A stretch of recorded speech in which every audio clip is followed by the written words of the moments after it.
Hello, I am Sharzad Morgan, and today we're going to continue talking about intimacy anorexics, which Douglas Wise defines as the active withholding of emotional, spiritual, and sexual intimacy from your spouse. The previous videos are in the playlist, so we're going to just get right into it and talk about what is internally going on for this avoidant person. Number one, they feel like a victim. They feel like, I'm not understood. No one cares about me. And because this person is actively withholding affection or attention from the spouse naturally is going to start being angry and being critical. And the intimacy anorexic says, see, my spouse is so mean to me. My spouse is abusing me and disrespecting me, doesn't appreciate me. But really the spouse's anger and criticism comes from having been neglected for so long. So the intimacy anorexic plays the victim. And now he has a workbook apparently called Intimacy Anorexia, the workbook. And to get out of the victim mode, this is a pretty cool exercise. You write a thank you and goodbye letter to the victim. And I like that because, the person who is emotionally avoidant, they have a reason for that. Probably something happened in their childhood where they were punished or rejected or abandoned. And so they don't believe it's safe to be intimate. So they're protecting themselves through all these different strategies. And therefore, they have to thank the strategy for protecting them. But these strategies, I'm adding my own spin here, these strategies work for children, but they prevent someone from really living their whole better life and being an adult. So thanking that part and then saying goodbye to it, like, I'm ready to be an adult now. I'm not a victim. So the victim was the first part. Now, another strategy is the fantasy person. So the avoidant person develops a fantasy of someone real or someone imagined, anyone other than the spouse, who will love and appreciate them and unconditionally accept them more than their spouse while not asking for sex or intimacy. It's a fantasy. It can take the role of pornography or romantic novel characters. Sometimes it could actually be a real person that they can be nice to or flirt with or have conversations with, but they won't touch or kiss them, like emotional pornography. So then the intimacy anorexic scans the person's imagined features and then uses them to romanticize or sexualize what life would be like with them. For example, Sam, an intimacy anorexic, says, "This fantasy was all done in my mind as the perfect relationship of all physical and no emotional needs to meet." So you can imagine that your life would be better if you were with this fantasy person. And the exercise here to do is to write a thank you and goodbye letter to the fantasy person.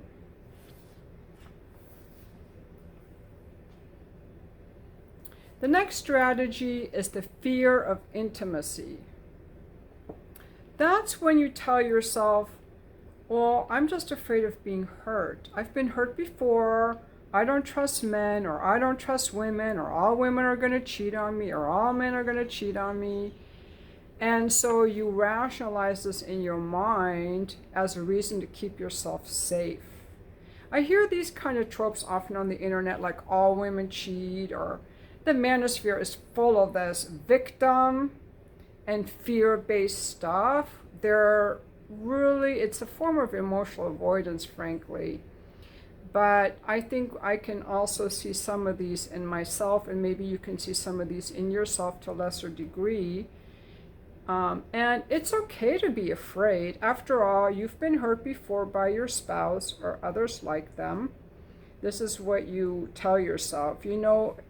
Well, actually, it's true that we've all been hurt, right? And we know it's only a matter of time until we will be hurt again because relationships involve pain. However, the intimacy anorexic says, I'm going to stay inside myself. It's not safe. Don't trust. Be afraid. And this justifies the withholding or pushing away of the spouse to create distance. And now that there's distance, you don't have to be afraid. It's okay, your spouse is pushed away. This also has to do with connection, and some people do this push-pull thing, like they bring you closer, and once you get closer, then they push you away again. Terry Real, who I've taken some of his courses for working with couples, he talks about openly about that was his strategy that he always used is, I want to keep you away, but not till you leave. Then I'll bring you back in, but not too close. It's an avoidance strategy that avoidants use. Here's an example of Tanya, an intimacy anorexic. She says, if someone knows my heart, I believe they have the ultimate weapon against me. I have always been punished for letting someone into my heart. So then the exercise is to write a thank you and goodbye letter to fear of intimacy. And I want to say that all of these practices for letting go of these walls have to be done with safe people. Like in the case of Tanya, if she's with a guy who is neglectful or abusive or controlling or is going to use this against her, he would not be safe. So this is assuming that you're with someone who's safe, who wants intimacy, because some people will use it against you. Let's be honest. We have to be selective in who we pick.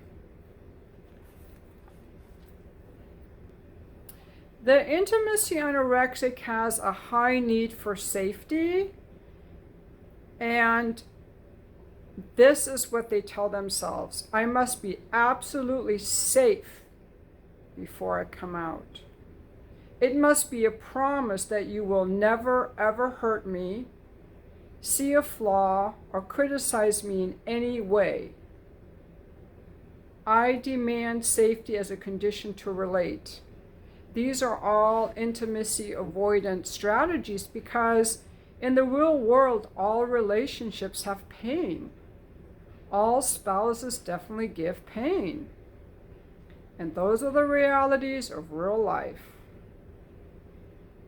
But the safety friend encourages absolutely unrealistic expectations, so the spouse is guaranteed to have repeated failure, that the intimacy anorexic can justify withholding and creating pain for the spouse. As a spouse, safety demands cannot be met. They're not supposed to be met. You cannot guarantee any other person emotional safety. You as the spouse are set up to fail, so the addiction to withholding can stay in a strengthened position. Until this friend is dismantled, you're in for some wild rides of irrational experiences and conversations. Intimacy anorexics are recommended to write a thank you and goodbye letter to safety. Busyness. Oh my goodness. The friend of busyness seems to be around the intimacy anorexic constantly. There's always something to do. A home project, the television, coaching a team, exercise, obsessing over golf or a sports team, church, PTA, or just simply sit in front of the computer for hours. Busyness often supports the good person box of the intimacy anorexic. You see, these things are productive, helpful, kind, spiritual, and just a good thing to do. So the intimacy anorexic tells himself, well, I'm just being productive. I'm getting things done. I'm a good person. If you're the spouse of the intimacy anorexic, you know when busyness is around because your spouse isn't. Even if they're home, it's as if they're not there. They're lost in a book, newspaper, or 100 other things, including all variations of technology, which leaves you with the I'm alone in my marriage feeling again. So they can write a thank you and goodbye letter to their friend, busyness. Entitlement is another strategy. It says, it's my way or the highway. I'm entitled to push, criticize, yell, make you look stupid, control you because I am important and you have no value to me. These ugly beliefs are what this friend of entitlement is all about. It's all about me. I'm superior. I won't be questioned. I won't be told what to do, are things that the intimacy anorexic is telling himself. If you're the spouse, don't even engage in this one. Your energy makes it grow bigger, so leave it alone. It's best for a spouse to leave or have a plan in place when entitlement shows up. The intimacy anorexic can write a letter, thank you and goodbye to entitlement. But I'm going to tell you, I was married to an avoidant guy, which is why one of the reasons I got this book. I mean, I read a lot of different personal development books just because I'm interested in the topic, but this one in particular, and he used busyness. Let's see, he used busyness for sure. Fear of intimacy, busyness. And I will tell you that sometimes they will, my ex-husband was devastated when I left him, but he wasn't willing to go to therapy or work on anything. And my boss at the time was shocked because he knew both of us, and he was shocked that my ex-husband would let me go. And the truth of it is that sometimes people are so afraid of looking at themselves that they're willing to let you go, let go of a lot of things, because that's easier than having to look at themselves. They are so avoidant. So I have my doubts whether an actual intimacy anorexic would ever read this book. I think these books are read by therapists and the spouses. And because the person who is avoiding intimacy, they're like, well, I'm fine. I don't have a problem. I'm just busy. You know, I want to feel safe. Why do you want to connect? Why do you want to have sex where we're keep our eyes open? I just want to close my eyes and fuck you, and then I'm done and I'm going to go do my projects. I don't have a problem. That's just how I am. That's what I dealt with for 25 years. And so, you know, I can understand people not wanting to change. I can understand people not wanting to change, but if I was really in a love with someone or married to someone and they told me that they were really unhappy and I had to do some personal growth to keep the relationship, like personal growth, not going into debt or starting heroin or doing bad things, but doing better things that would be better for me, I would be all about it. I think, I don't know what the limits would be. I would not want to jump out of an airplane, but probably to my ex-husband, being more emotionally engaged would be as scary to him as for me it would be jumping out of an airplane. It was just something he's not willing to do. And that's what I think is a lot of the case with these people. You know, like my brother is the victim. He's a perpetual victim. Everything is everyone else's fault. He doesn't want to take accountability for anything. He has intimacy anorexia too. And he would rather not have a relationship with people than ever apologize for being rude, let's say. So I think it's really, really hard. There's an amount of, what I learned in Terry Real's courses was that it's about grandiosity. When you're in a one-up position and you don't want to change and you're stonewalling the other person, you're in a one-up grandiose position, like, I don't want to be bothered with you, back off. And those people are extremely difficult to counsel. The people who are easier to counsel are the people who are like in my position, like, what can I do to make you love me? What is my part in this? How can I make this better?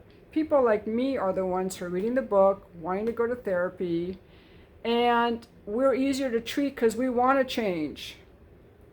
It's easier to go from a fawning one down position into self-esteem than it is from the grandiose one up position behind the wall.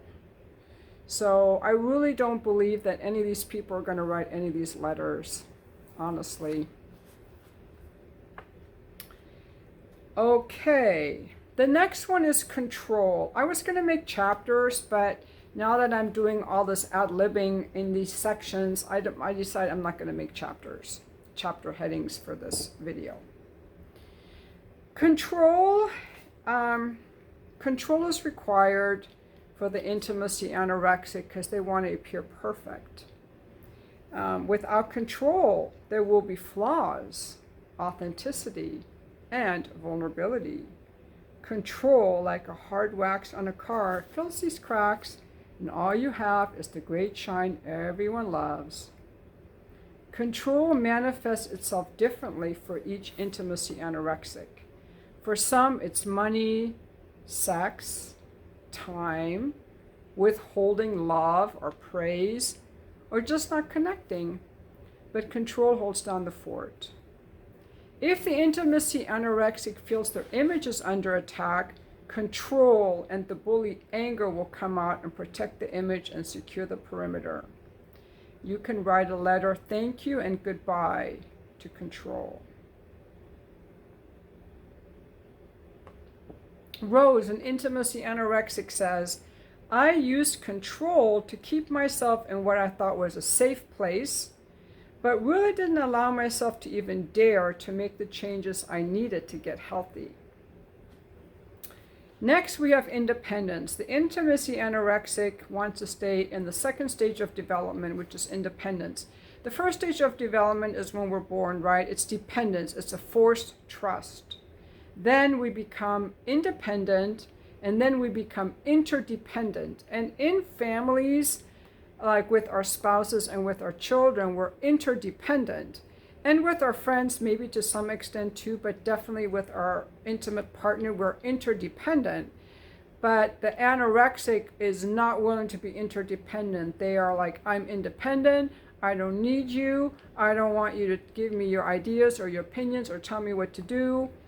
I'm going to take care of myself, I'm not going to trust others, or they'll want something from me. Wow, that sounds pretty bad. Independence is the guy who gives consistent pushback when things are getting too close. They don't even trust the spouse, because trusting feels like a loss of independence, which can feel like a loss of self. If you're the spouse, independence is that bump in the road just when you thought you were getting along. You were looking forward to a night alone, and a bump appears when the intimacy anorexic says, I'm going to go do this other thing first. This creates a mild distance, allowing the intimacy anorexic to regain their equilibrium of distance. They can write a thank you and goodbye letter to independence. Here are some couple quotes from intimacy anorexics. Todd says, my favorite times are when I am alone and I don't need to interact with others. That actually sounds like me. But when I was with my family, I did like being with my family, but I definitely like being alone too. Tamara says, I don't need anyone to meet my needs. I can take care of myself. Well, that's not really me, but I definitely can take care of myself. Again, I do not, at this point when I'm living alone, I'm not going to let myself need people. I think we have to be careful who we allow ourselves to need, because I think that allowing ourselves to need people that we can count on is one thing, but allowing ourselves to need people who are unreliable or emotionally unavailable is a really bad idea.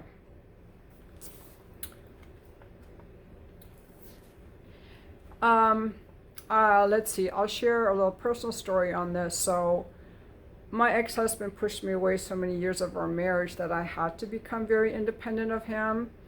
And like in year 22 of our marriage, we were having a discussion, and I was like, I don't think we should need people. And he said, oh honey, it's okay to need people. And I thought, I was really mulling that moment over, and I still remember it was like 15 years ago. And I thought, I don't know, but I mean, he's kind to me. He's the father of my children. He's been providing for me. He's been reliable. He keeps his word. He does stuff around the house and everything. I'm going to let myself need him. That was a bad idea, because I made that decision and then I went all in emotionally by trusting him and allowing myself to need him. But he wasn't a safe person for that, because he was emotionally unavailable. And that's when my heartache with him really started, because I wasn't heartbroken my whole marriage. It was the last 3 years I was heartbroken, because I allowed myself to need his affection and it was not given at all. So not allowing myself to need him was actually made a lot of sense. So that's why I say I think we have to be careful who we rely on and who we allow ourselves to need, in my opinion. Because allowing myself to need someone who was emotionally unavailable was a bad decision.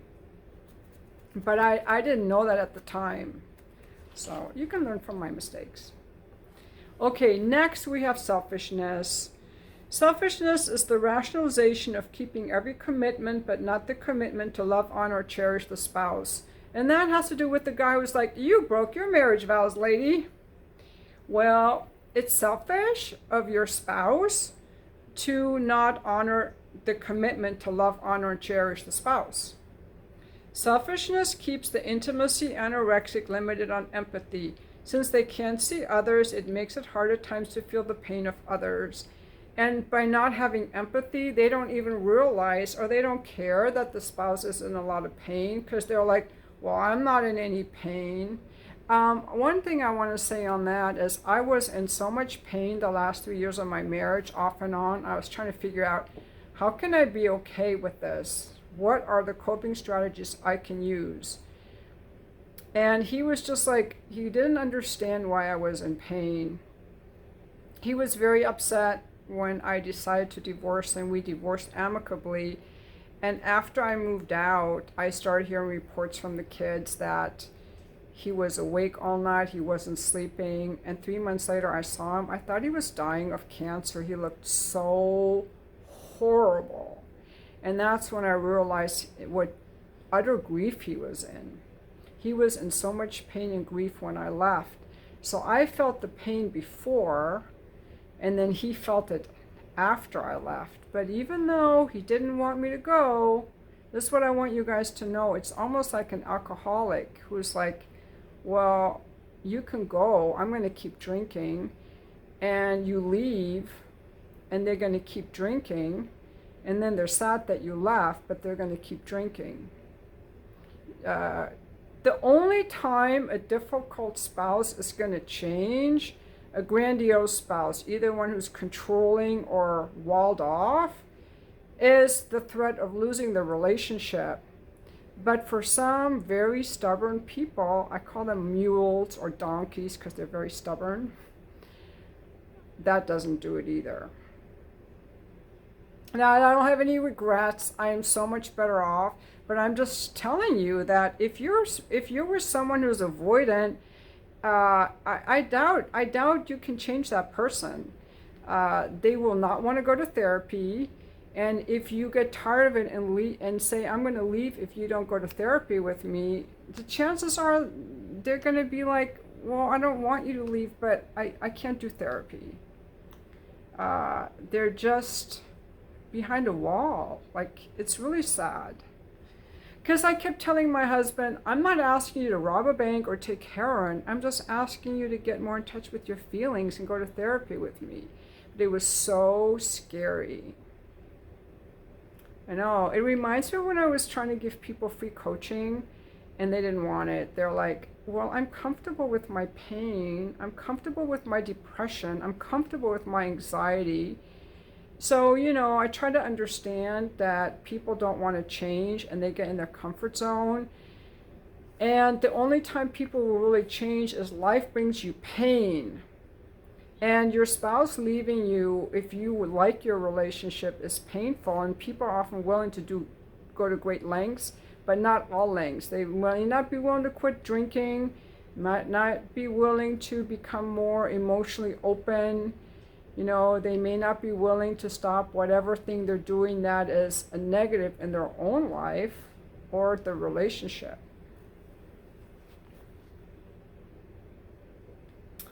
So again, the person can write a thank you and goodbye letter to selfishness. But again, I don't think these letters are ever going to get written. Okay, the wall. Now he calls this the wall, but I think all of these are a wall, frankly. The wall is like a thick glass that surrounds the intimacy anorexic. It was designed to keep others out, but over time it has grown to keep the intimacy anorexic in. So the intimacy anorexic starts to feel like they're behind a wall and they can't get out. Even when they want to join, connect, or emote, they feel stuck, frozen, or unavailable. It's like they can see what's going on and even have the right social cueing to know what would be expected, but they just can't seem to connect the dots. Stuck behind the glass wall, they can see and be seen. It just seems that they cannot touch or be touched. They can write a thank you and goodbye letter to the wall. Again, they're not going to do this stuff. I'm telling you, I do not think so. The back door, it's not Greek anal, okay? The back door is not that. It's kind of like the fantasy friend, really. It's a faceless friend to those addicted to withholding. It's this friend who just quietly but regularly whispers in their ear, you're not really happy. You'd be happier with someone who is, you know, more productive, makes more money, is more sexual, doesn't demand things of you. Really being alone might even be better, or the kids and I would be better off without them. I don't really know why I stay. The back door is that quiet but steady lack of enjoyment of the spouse. Keep thinking about your spouse's flaws, so you can write a thank you and goodbye letter to the spouse. Recovery without all of these friends is a lot more fun, flexible, and appreciative of the spouse. And the anorexic really gets to see and experience just how great his or her spouse is. I know, so many people are like, your ex-husband was crazy to let you go. I know, but actually, like, I am so much more freer. He would have had to do so much work. And he's really not interested in that kind of stuff anyway that I'm interested in. So,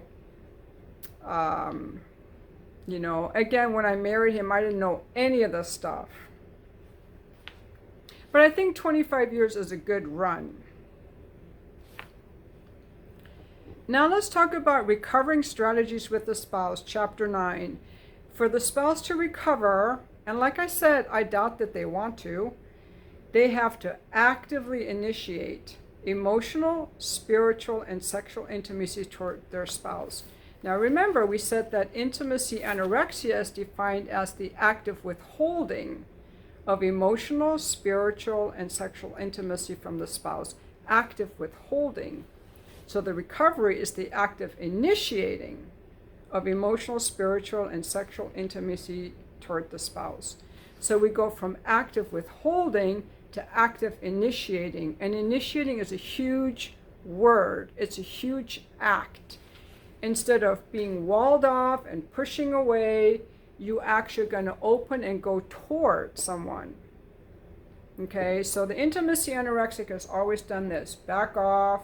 I'm too busy. I'm over here. I can't connect. I'm unavailable. I'm safe behind a wall. And now they have to peek out behind, not only peek out behind the wall, they have to initiate and come toward you open. And that is, hey, if any of you have seen someone who was willing to do this or have done this, I want to know, because I do not think this happens at all, unless somebody really, really wants to keep their spouse, I guess. I don't know. Okay, so the work has to be done with the spouse, because the problem with intimacy, anorexia, and avoidance, it's done with a person. You cannot do this work on your own. You have to do it together with your spouse, because the withholding happens in a relationship and the initiating happens in a relationship. You have to do it out with people. Cannot do this work on your own. That's one reason I really wanted to have another relationship after I got divorced, because I want to be able to practice all this stuff. I was not allowed to do any of this kind of stuff when I was married, because I chose someone who didn't want to do any of this. And I want to find my own edges and get these experiences, but it has to be done with the right person. Okay, so the practices are the 3 dailies and the sexual agreement. The 3 dailies, the sexual agreement, yes. Okay, so here are the 3 daily practices. And now, if you're the spouse, you cannot initiate any of these. You cannot. The intimacy anorexic is like a chick inside an egg. They must push out towards you. Initiating is a big part of their healing, so don't rob them of this important step to grow. If they don't initiate toward you, they don't want to be intimate. They want to be intimacy anorexic. You as a spouse may have to face the real hard truth that your intimacy anorexic spouse may not really want intimacy with you. So don't help at all on initiating. You both need the truth of the intimacy anorexic's behavior to know the truth about their commitment to their recovery. He also talks about consequences that you agree on together. If they don't accomplish the initiating by a certain time of the day, like 10 p.m., then they get a consequence that you both agree upon, like cleaning the bathroom, a 2-mile run, or a 30-minute back rub for the spouse. Then they do the exercises after the consequences that night. I really doubt that these people are going to be held accountable. I have my doubts. And if they do the exercise, I think they'll do it resentfully or half-heartedly. I'm just so skeptical that these people are all of a sudden going to want to initiate anything. Okay, now here are the exercises though, and I think these could be fun for couples who may only be slightly intimacy anorexic. And it's going to require the feeling chart in the appendix. So here's a feelings list, and this is also in the book, The Language of Emotion. So here's a list of feelings. I'm just going to kind of throw it up vaguely so you can see how many feelings there are, like so many. And so this is what you do. The intimacy anorexic goes first, and then the spouse. So you do this. I feel blank when, and then you say, I first remember feeling blank when. You cannot use any examples about your spouse. You have to maintain eye contact, and you give no feedback. You only listen. So for example, let's take courageous. I feel courageous when I try something new for the first time. I first remember feeling courageous when I was a little kid driving my cat car around the block. And then the spouse goes. They pick a word and do that exercise too. So you do it this way for 3 months, and then you start doing it with feelings that actually happen during the day. So you could say, I feel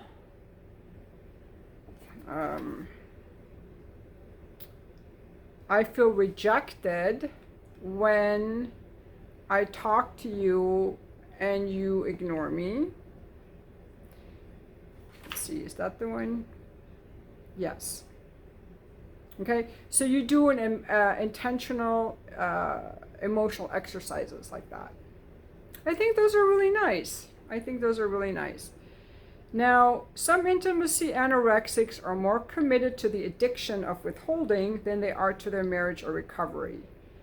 The intimacy anorexic will do everything they can to sabotage this feelings exercise and the other exercises in this chapter. This is what sabotaging looks like. Not initiating, making excuses to not do the agreed upon consequence, being trite or trivial during exercises, being sarcastic or something. Doing it with their head only, not intentionally engaging you with their heart. Creating pain for the spouse in the exercise by not looking at them or talking at them and not to them.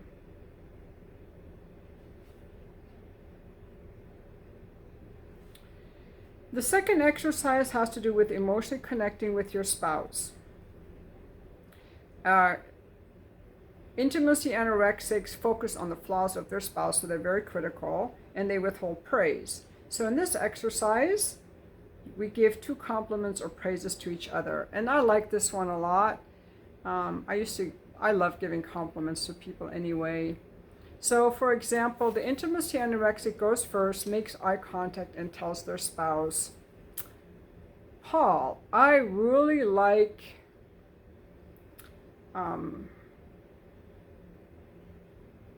how you,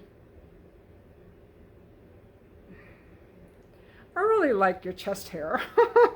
I really like watching you make coffee. I really like hearing you sing in the shower. Let's do the shower one. Paul, I really love hearing you sing in the shower. I just really hear your voice and the songs you pick. And the next step is important. The spouse lets it into their heart and says, thank you. That's super important. To not brush it off or ignore it is to actually let the compliment in and say thank you. This is a response for the praise given to them. Then the spouse gives a praise and the intimacy anorexic says thank you. Then you repeat it. So you each do 2 praises, and you do this every day. Now the third one he gives is praying together.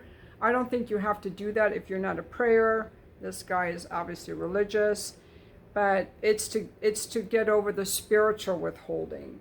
So maybe however you want to spiritually connect, it may not be prayer. It could be meditating together, or walking by the moonlight together, or walking in nature together. Whatever is a spiritual connection, practice that in some way. Maybe reading some poems together, or a book of scripture together, or something where you can spiritually connect. Then sexual agreements. Now this is where I'm going to part ways with the author of this book, because we're going for connectedness during sex. Some intimacy anorexics may sabotage the feelings exercise, and you will see the same behaviors around sex. So here are some ways that they sabotage the sexual agreement: not keeping their commitment to have sex. Again, there could be a reason that they don't want to have sex that have nothing to do with the intimacy anorexia. Maybe they were sexually abused as a child. Maybe you're just very cold to them in bed, dismissive in bed. Maybe they're secretly gay. I mean, I think before people go into sexual agreements, they have to talk about what they like in sex and what kind of sex they like. And apparently he also wrote the 5 sex languages, which is someone had recommended in the comments, and I looked for the book and found this one on Amazon. So I'm going to get the 5 sex love languages, but I definitely think that people have to talk about this and not go right into, okay, we're going to have sex 2 times a week if you withhold from me. I don't think that's very helpful.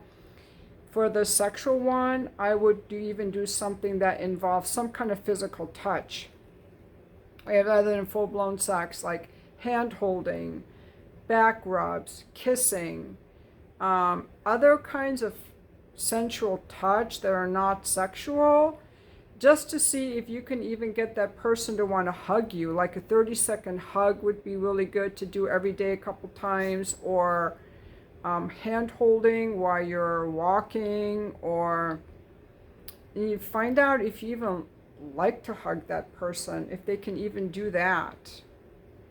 So here are some sabotaging things that he says: not keeping their commitment to have sex, disconnecting during sex, not following through with consequences, using an intimacy anorexic characteristic to make the spouse not desire sex, like withholding their feelings, withholding their connectedness, being a victim.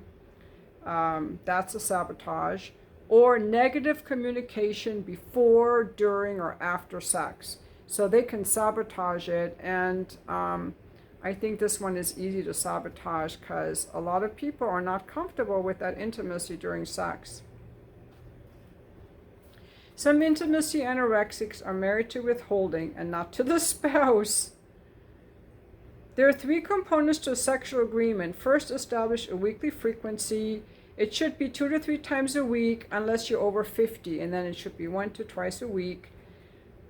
Then you have to decide on which days you're going to do it, and then you have to talk about initiating. If the intimacy anorexic rarely initiates sex, then the intimacy anorexic does all of the initiating of sex for the first 60 days. It goes into that, and then he talks about affirmations and so on. But I'm pretty much done with this book. I hope that you enjoyed going through this book. I will look forward to your comments. Please remember to keep your comments respectful. That means only write what you would actually say to someone in person.